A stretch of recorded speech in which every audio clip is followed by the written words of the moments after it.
Bom dia, meus irmãos, que a graça e a paz de nosso Senhor Salvador Jesus Cristo esteja em cada coração nessa noite.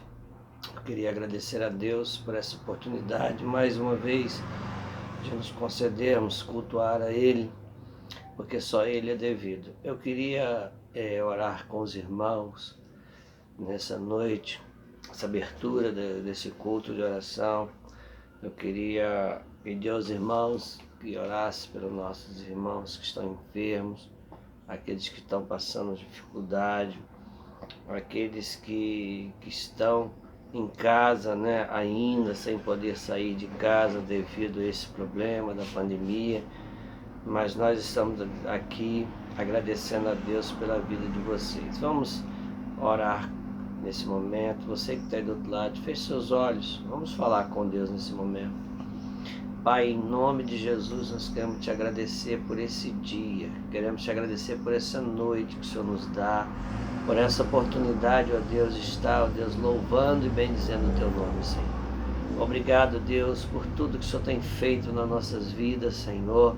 Apesar das dificuldades, dos problemas que temos enfrentado, Senhor, mas o Senhor está conosco, porque é promessa tua, Senhor, que o Senhor estaria conosco todos os dias até a consumação dos séculos. E é nessa promessa, ó Deus, que nós nos apegamos, que nós nos consolamos, ó Deus, porque quando o Senhor promete, o Senhor cumpre, Senhor. Senhor, eu quero te entregar meus irmãos que estão enfermos nesse momento, Senhor. O Pai, ó Deus, do nosso pastor Vanderlei, ó Deus, que iria fazer uma cirurgia hoje, Senhor. Abençoe, ó Deus, o teu servo, guarda ele, Senhor Deus. O nosso irmão Valdir, Senhor. O nosso irmão Ricardo, que está se recuperando, Senhor. Todos os irmãos, nossas viúvas, Senhor Deus, nossos irmãos que estão, ó Deus, nesse momento em casa, impossibilitado, ó Deus, de sair, Senhor. Abençoe, ó Deus, a vida de cada um, Senhor. Abençoe a tua igreja no outono, Senhor. Abençoe os pastores, os diáconos, ó Deus, todos os departamentos da tua igreja, Senhor. Muito obrigado, Senhor Deus, por tudo, Senhor Deus, que o Senhor tem feito nas nossas vidas. Nós oramos, Pai, agradecido, em nome de Jesus. Amém.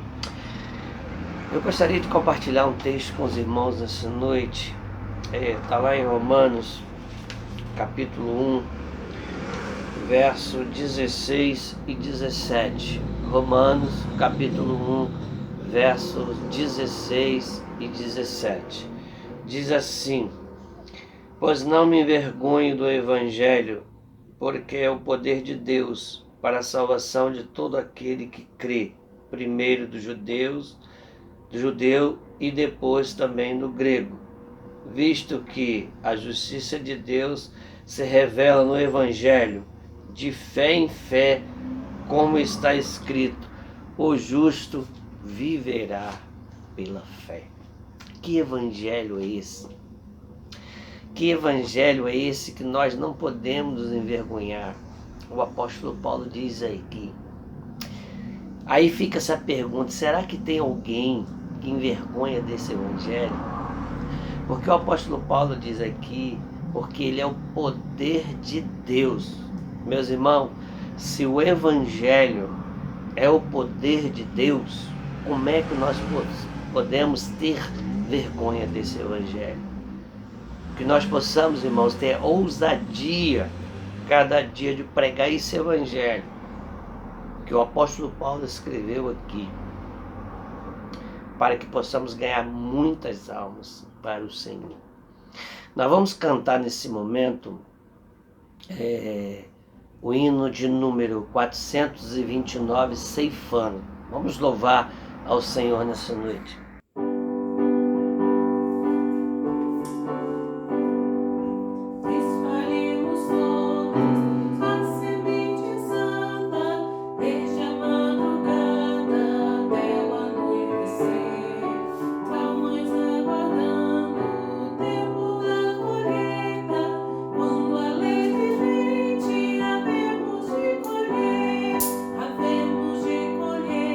Havemos de colher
Que bom, né?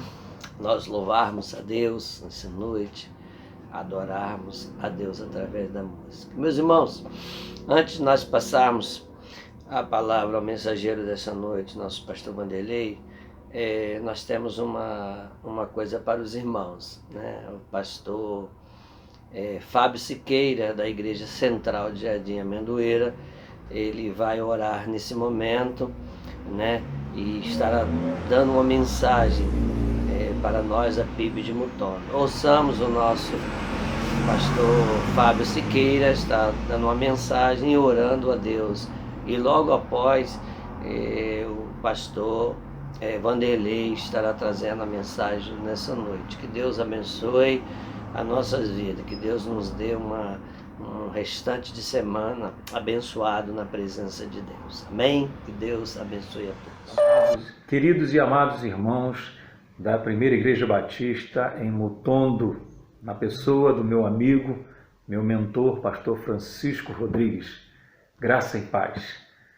É com muita alegria que eu venho através deste vídeo, compartilhar um pouquinho com vocês neste tempo tão extraordinário que nós estamos vivendo, mesmo com tantas restrições, mas certo de que o Senhor está conosco em todo o tempo, Não há dificuldade que Ele não possa suprir, não há necessidade que Ele não possa atender, porque Ele é o Deus da nossa vida. E eu quero compartilhar 2 versos do Salmo 46 com os irmãos, e depois nós vamos estar orando, porque para mim é um privilégio muito grande estar partilhando com vocês deste culto que hora vocês prestam de louvor e adoração ao Senhor. Então, é com muito prazer que eu estou aqui, matando um pouco da saudade junto aos irmãos. O que diz nos versos 10 e 11 de Salmo 46?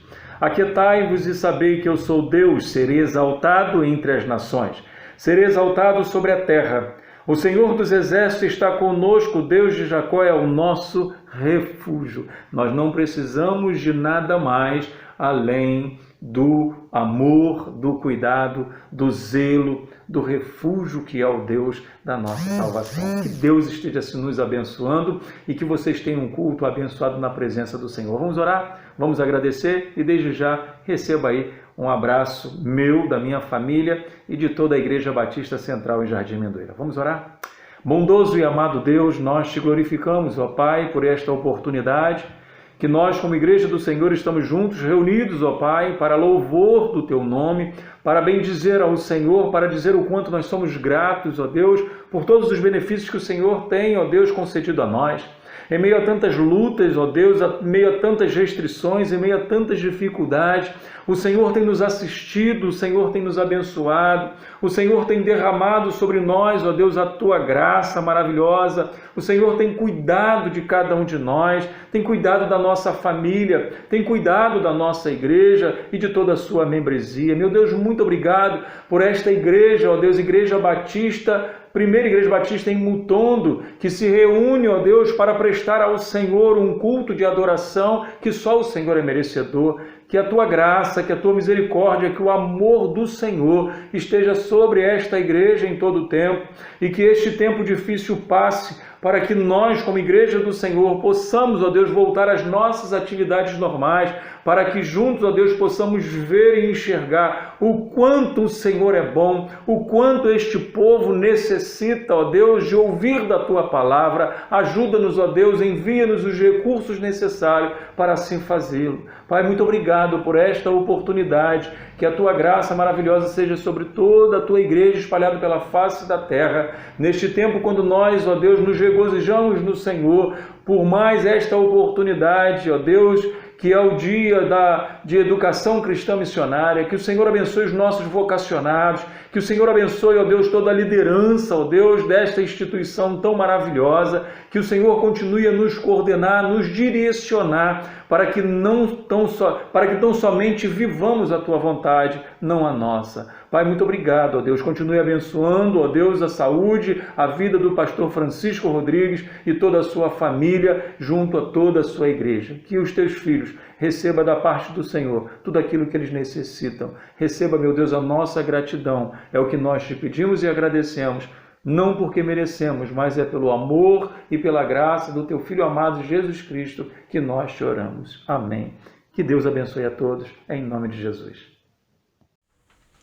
Boa noite, irmãos em Cristo Jesus, a paz do Senhor em seu coração, em sua mente, em seu lar, cada dia, cada momento. Eu agradeço a Deus por essa oportunidade de estar falando do amor dele e abordar um tema que nós tanto gostamos, que é missões estaduais agora para a nossa Comissão Fluminense, com um tema muito bonito. Sim, eu creio. E eu pretendo, pela graça do Senhor Jesus Cristo, estar desenvolvendo, em poucas palavras, esse tema através de missões para os nossos corações. E o texto que eu quero deixar com os irmãos para reflexão não é da Convenção Fluminense, mas é outro texto muito conhecido que a gente usa muito em missões, que é o de Mateus, capítulo 9, versículo 35 a 38. Então eu vou usar esse texto como referência para as minhas poucas palavras dessa noite. Mateus capítulo 9, versículo 35 a 38, e fala bem assim: E percorria Jesus todas as cidades e aldeias, ensinando nas sinagogas deles e pregando o evangelho do reino, e curando todas as enfermidades e moléstias entre o povo. E vendo as multidões, teve grande compaixão delas, porque andavam cansadas e desgarradas, como ovelha que não tem pastor. Então disse aos seus discípulos: A seara é realmente grande, mas poucos os ceifeiros. Rogai, pois, ao Senhor da seara que mande ceifeiro para a sua seara. Convido você a uma pequena oração.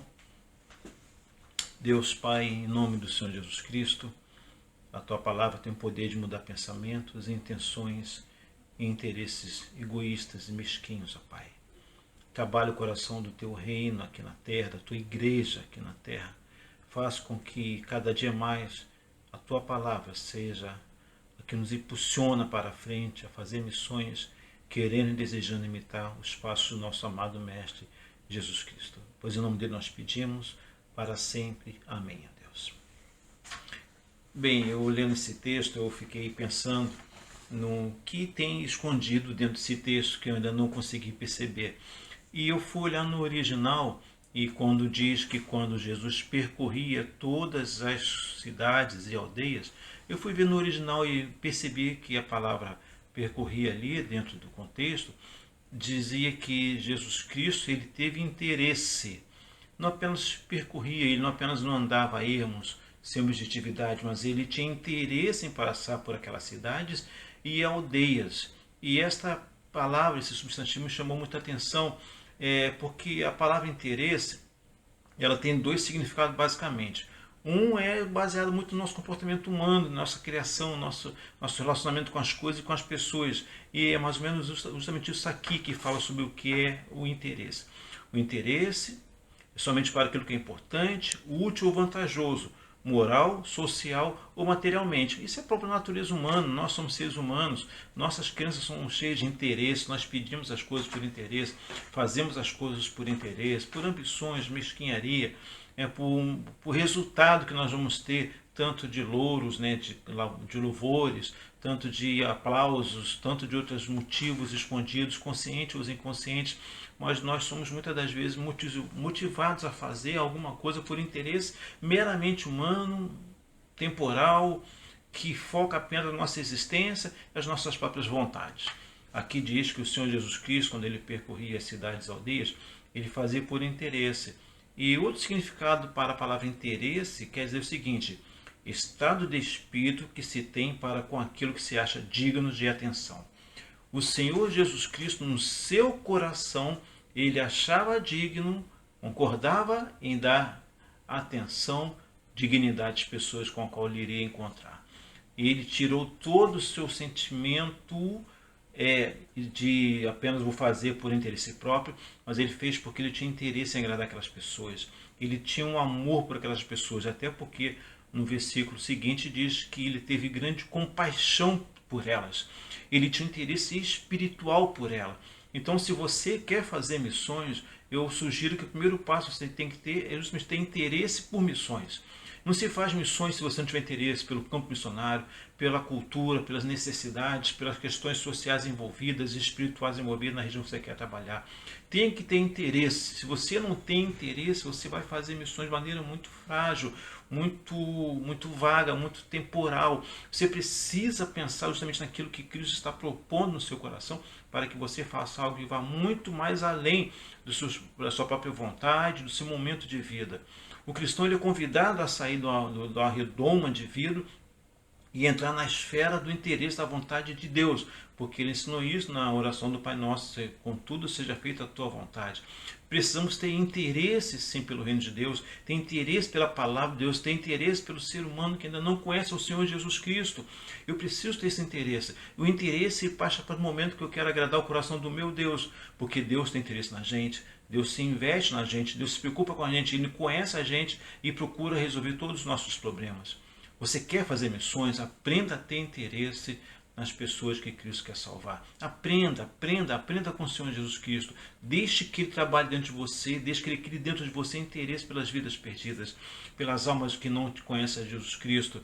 Nós estamos em missões estaduais, nós temos vários municípios que precisam muito do Senhor Jesus Cristo, na verdade todos os 92 municípios do estado do Rio de Janeiro. E se não tiver interesse, a campanha de missões vai passar agora com o mês de junho e vai vir depois missões nacionais, depois de missões mundiais no ano que vem, e nós vamos ver de campanha, mas sem interesse de se envolver, porque a Bíblia diz no texto que eu li que Cristo ele tinha interesse, percorria, mas ele ia na cidade e nas aldeias. Ele não ficava apenas no interesse, ele ia com a intenção de encontrar aquelas pessoas realmente para poder dar a elas aquilo que ele trouxe, que era o reino de Deus, que é ele mesmo. Precisamos ter interesse pelo reino de Deus, precisamos ter interesse pela alma perdida, mas isso é uma ação do Espírito Santo em nossas vidas. Você precisa se render ao que Cristo quer fazer no seu coração cada dia mais. Outra questão que eu vejo aí é que nessa fase que nós estamos, quando a gente começa a deixar surgir dentro do nosso coração o interesse por missões, então Deus começa a nos ensinar nesse momento.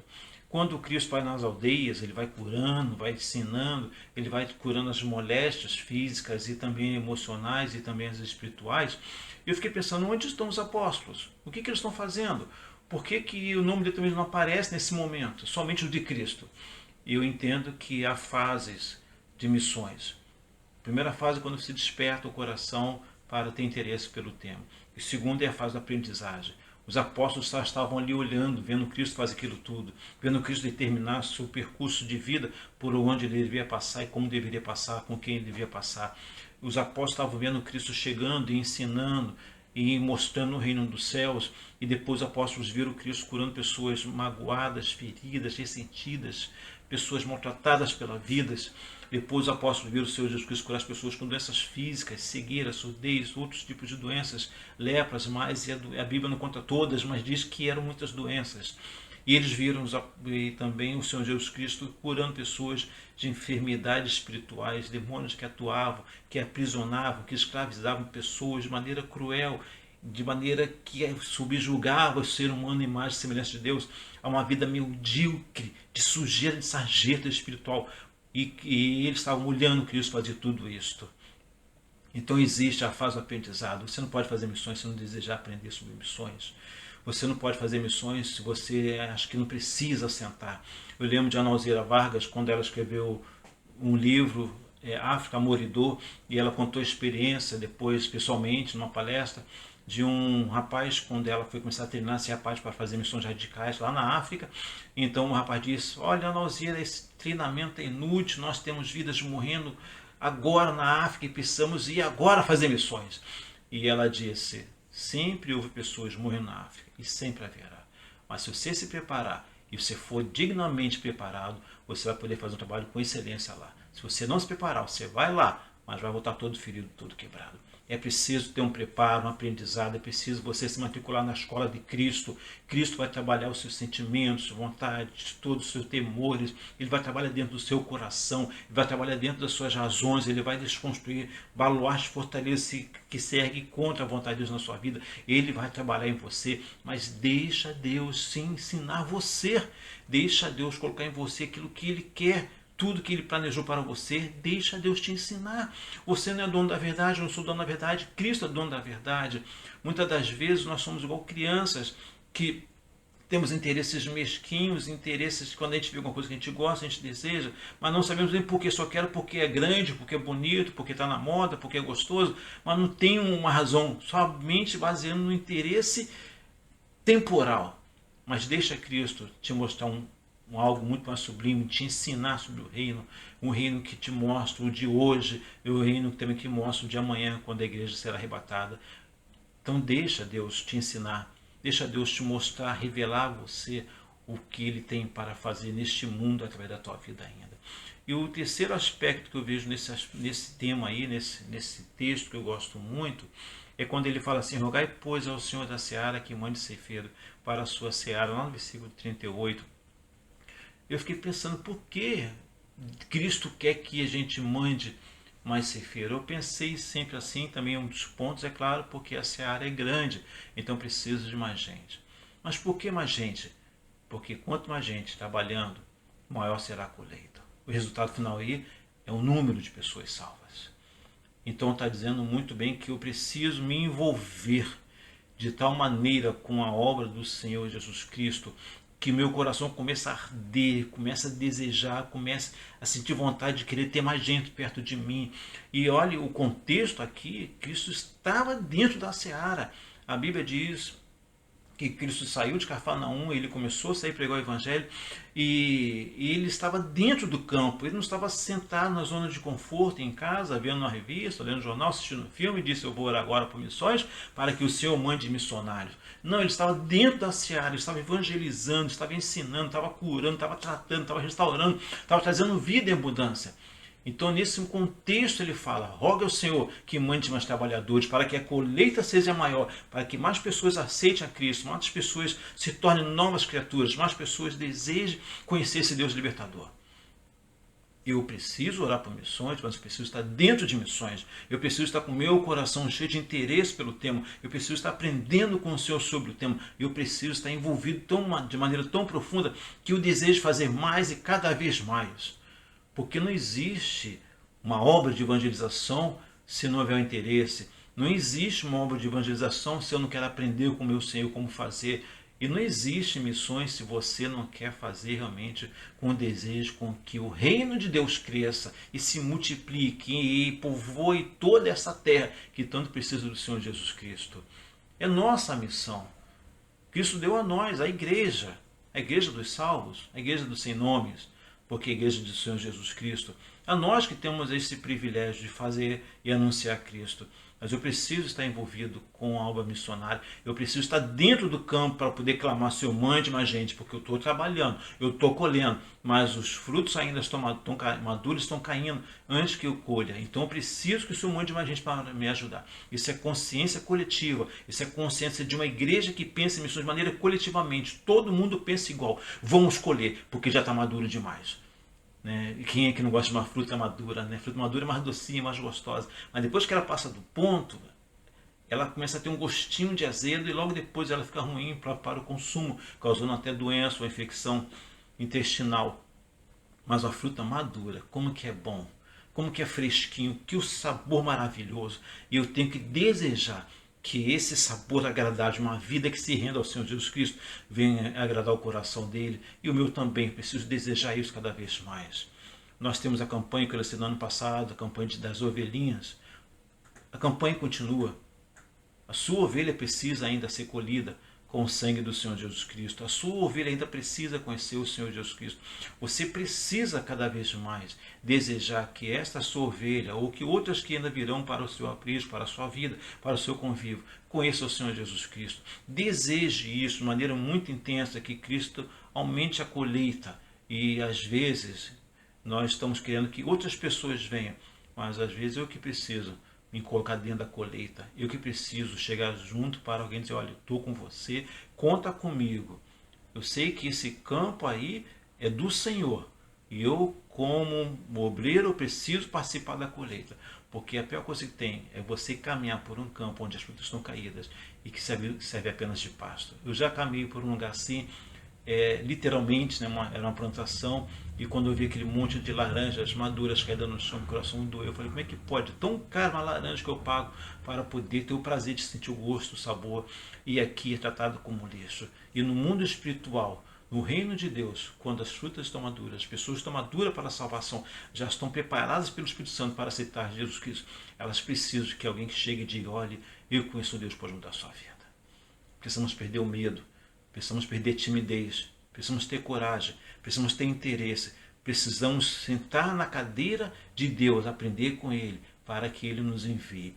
Lá em Mateus capítulo 10, versículo 5, né, a Bíblia diz que o Senhor Jesus Cristo, depois desse período aí, que ele falou essa frase maravilhosa, rogai pois o Senhor da seara que mande ser feito para a sua seara.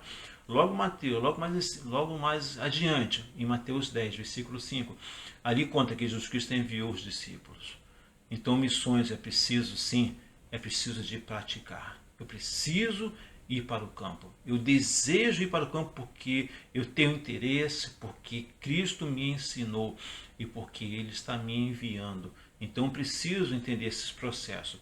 Deixe Cristo te enviar para o campo, mesmo que seja a sua casa, mas não tenha medo. Diga, Senhor, eis-me aqui, envia-me a mim, porque eu sei que o Senhor pode muito através de um justo arrependido. Desejo que Deus abençoe seu coração e que nesta pequena reflexão você deixe Cristo te mostrar a beleza e a maravilha de missões no seu coração. Que Deus te abençoe.